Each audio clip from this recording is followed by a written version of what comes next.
আসসালামু আলাইকুম বন্ধুরা, একটা কথা শেয়ার করি আজকে। আগে বিকাশ অথবা রকেট এগুলার প্রতারণা ছিল, তারা বিকাশ এবং রকেটের পরিচয় দিত। এখন ভাইয়া নতুন একটা কৌশল তারা বলে থাকে যে আপনার মোবাইলে নেকেট অথবা খারাপ ধরনের ছবি আপলোড দিয়েছেন। তারা পরিচয় দিচ্ছে এখন আইনশৃঙ্খলা বাহিনীর। ঠিক আছে ভাই, আপনি তখন ফোনটা বের করে চেক করতে বলবে।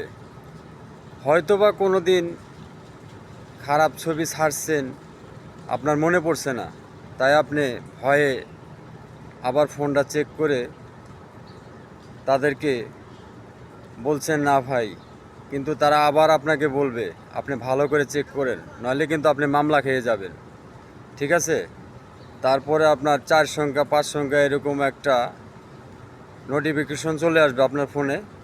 আপনি যখনই এটা বলে দিবেন ওদেরকে, ওরা কিন্তু আপনার সর্বনাশ করে দিবে। ঠিক আছে ভাই, ভিডিওটা আপনার হয়তোবা কাজে আসবে, গুরুত্বপূর্ণ ভিডিও। যদি অন্য ভাইকে একটু দেখার সুযোগ করে দিবেন শেয়ার করে। ঠিক আছে ভাই, এরকম প্রতারণা এখন ডিজিটাল যুগে ডিজিটাল প্রতারণা শুরু হয়ে গেছে ভাই।